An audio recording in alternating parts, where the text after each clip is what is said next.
Hello and welcome to another episode of Literary Gladiators, the show where we discuss and debate literature in all of its forms. If it's written work, it's game. Let's meet the panel. Jim. Brianna. Charlie. And Josh. What are we going over today, Laney? Today we'll be discussing The Awakening by Kate Chopin. Ooh. That is quite a work. It was such a strong work to the point that it really did something to her career. It went downhill. Yep. It went downhill at that time. And so did her health. In history, it stands as it took a while for it to stand within history. What's our first question? Why call this short novel The Awakening? What you really need to do here is address the text theme of recovered sexual agency. And in order to do that, you need to put Kate Chopin in relation to her contemporaries, Charlotte Perkins Gilman and Schreiner, who have complicated relationships with their sexuality. They either renounce it or they are terrorized by it. In Gilman's case with the yellow wallpaper, you have a woman who is slowly driven insane by the inability to articulate her need for independence. That's if you look at it in a feminist kind of way, right? Oh, sure. Right? Use that word. Well, I mean, come on. The Awakening has been used as feminist propaganda to spread the word for how long now? I can remember cruising bookstores by putting this in girls' hands and being like, tell me what you think. Right? Girls' hands, exactly. You just have to look at the word awakening and you see that it is a form of wake-up call. An enlightenment. And yeah, that it is used. The awakening and enlightenment is used. They're used together very often. When do people wake at day? What's day associated with newness? Mm-hmm. Something. With regard to this piece, Exactly, the recovery of time. the details that she makes about Mr. Pontiler, who he deems her as the sole object for his existence.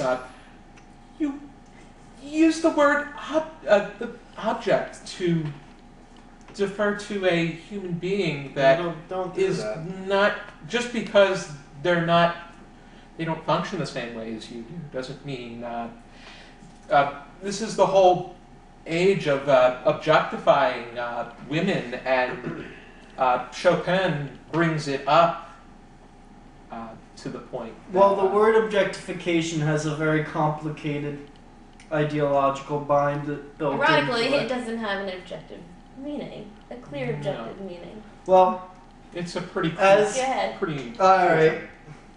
If you see any of Anne Cahill's writing on this, overcoming objectification, rethinking rape, etc., she takes the stance that objectification in its root ideology is built on a Kantian distrust of the body. It is built on the idea that what constitutes human subjectivity is traits that aren't bodily. It's our intellect, it's our reason, it's our sentience, it's our self-awareness that defines us as distinct and worthy of recognition, not necessarily our corporeality.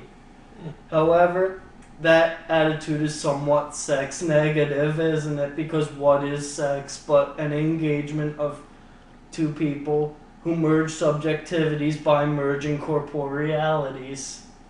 Still, it is possible to objectify someone without necessarily devaluing the person. So she suggests, in order to solve this sort of bind, using the word derivatization to say when we've referred to an experience where someone's subjectivity has been sublimated or put under the radar, and while another's is exalted. Now, on that note, panel, what kind of impact did this novel have as a feminist piece? Oh my. Initially, it was so controversial that it shunned her from the public. Long term, it's an inspirational piece for the feminist movement. But it also, if you think about it in a romantic way, okay, there is a lot of romantic individualism threaded throughout The Awakening. I mean, she leaves her family, aside from viewing it as a feminist novel. She leaves her family, she goes to this house that's, little house that's secluded from everything else. Mm-hmm. She sees the ocean, she's painting. That shatters the social conventions of the 19th century completely. Yeah, the woman creating. Exactly. It's the woman author. Usually the man creates. All right. But it portrays Usually. romantic individualism. Exactly. What I'm See, saying it's here not, is- it's not clearly just a feminist No. novella. But it's usually handed out like Lily just told us. He would hand it out to girls in bookstores. Read this novel. Tell me what you think about it. It's mainstreamed towards feminist literature, but it's not Directly related. Yeah, no one reading can exhaust it. It's also a way of saying, once you get the book, the way that she writes, it's, do you want to be objectified? Do you want, do you feel that it is your duty to tend to the children? And if your husband is not able to contribute in any way, there isn't a big deal. Do you want this? No, we don't. That's the question at hand. The idea of the woman author. This is something Gilbert and Gubar tackle extensively in their Mad Woman in the Attic. When you get this idea of authorship, what word begins with author? Authority. You know, it's an assertion of authority to stand as someone who creates. The author plays the role of a guide, but at the same time, it's up to the reader to Yes.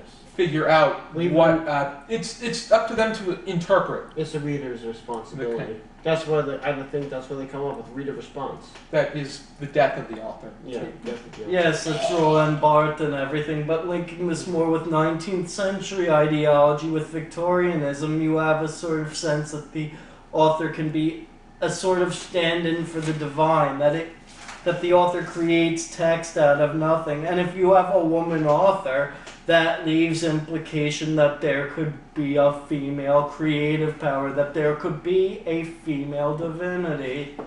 Wow. Like the ocean. Exactly. The ocean is very engaged. It is very feminine in the way that it's. She draws inspiration from it. Yes, and the way that it's portrayed, even aside from the conclusion, it's very placid, very come to me kind of thing, very Seductive, as she seductive, says. very kind of like a mother to a newborn child. A teacher. What was Edna the right protagonist for this work? What? Was Edna the right protagonist for this work? Edna is awesome. She is, in her entirety, representative of every person. I could say so, and I think that I find it something that Chopin portrays her in a masculine kind of way, actually describing Calling her her handsome. handsome. Yes, exactly. Talking about her strong hands. Yeah, I think that may be Her features. that's that's pretty much pointing out to it's somewhat self-deprecating, but in a kind of It's interesting ironic way. because you have this idea of when authors masculinize women characters. Radcliffe Hall will do this later in The Well of Loneliness. There was this conception of the lesbian as an inverse male, you know, that would thus have imitative male characteristics. But at the same time, you don't have to be lesbian to be for this movement. And No. so The anybody. emerging new woman. Of the Yeah, you can. Nah. She was perfect. Her relations with Robert. If my husband Laney can engage in extramarital affairs, then so can I. Kind of way. Now, panel, what was the significance of having Edna end her life through the act of drowning? The whole trend of water. I think Jim has read Foster's How to Read Literature Like a Professor. Mm-hmm. If you get caught into water and you go under, if you drown, you drown. If you rise, it's a baptism. Right. In this case, she may drown, but her message is enlightened. Yeah. That lingers into the air, and that's probably how she wants us to view that. Maybe Edna's gone, but her message, and you said enlightenment. yes, That's another. I think enlightenment is another way of saying awakening. yes, it was one or the other, and Yeah. she went with the awakening. I don't think she died. This story leaves on kind of a cliffhanger. It's like she's gonna pick up with the awakening too. It doesn't explicitly say she died, so that's an implied response to it. Mm. So you can think that she died, or you can think that she is coming back up. Mm. It's Well- left to interpretation. Mhm. But like I said, no one reading is gonna exhaust the interpretation of the poem. Mhm. Novella. Given the feminization of the ocean throughout the text, and this idea of she is being subsumed in something that has been characteristically a female body, it is arguably something of a lesbian experience. But it's also the natural world. And Yes. if you look at it in a romantic, individualist way, It's synthesis with nature. she's a part and particle of God. She's Yes. a particle of the ocean. She's become that transparent eyewall. Mhm. She's That's fully her aware of word of herself. enlightenment. Exactly, yes. Mm. So it really can be read in a multiple. It's number of self-realization through being consumed by her femininity that Right. has been previously denied and defined primarily by the men in her life. And She jumps into this ocean that has been previously And the women in by, her life. by the author feminized, portrayed with female characteristics. She synthesizes with that, and that leaves us to the idea that she might be coming out of this as a new woman. Oh, look I at find- that. I find that interesting I find it interesting that the water was very assisted her very well, saying that the gulf stretched out to her, the waves invited her. It's like a lover. It's pretty much the way that the role that the water and the sea Like play. like a welcoming. Pretty much, it's A beckoning of pretty much sorts. telling her she's going forth, and then she's looking back. She thinks about her family, but then Think about the children. with the help of the water, she goes right forward. That's very Whitmanian. He has lines throughout. Whitman has lines throughout Oh, his yeah. poems about imagining thrusting his seminal muscles into There the we go. ocean. There's also, I think it's section 28. There was a line in Or with the, what was it, 28? in the Awakening. There's a line that's near the end. Think of the children, Edna. Think of the children. Who cares about the children, she says. Lana has to take care of them. Mm. She's not a mother woman. You see? SEA. I resign myself to you also. I guess what you mean. I behold from the beach your crooked, inviting fingers. I believe you. You refuse to go back without feeling of me. Yes. Why the reliance That's to Whitman the on the sea, ocean. Yeah. which in turn is a good connection as well. Any final commentary, panel? I think that if you're gonna read The Awakening, read it without any reservations. So you don't, take it away as a transcendental read or a feminist read. This novel does not hold back any punches at all. Yeah, And Chopin is quite open about it. Quite a career risk that it took years to raise.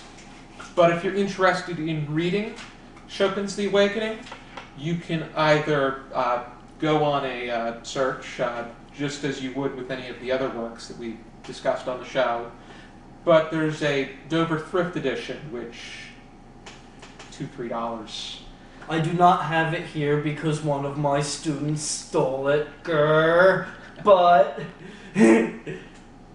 There is an excellent Norton critical edition that places the novel very much in the context of the women's movement and the movement for reproductive rights, with newspaper clippings about this idea of the new woman. Wow, that's quite.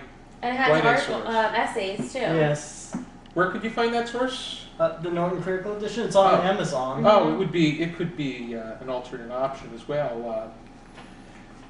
But I thank you for joining us once again. I hope you join us next time for another episode of Literary Gladiators. For now, keep reading.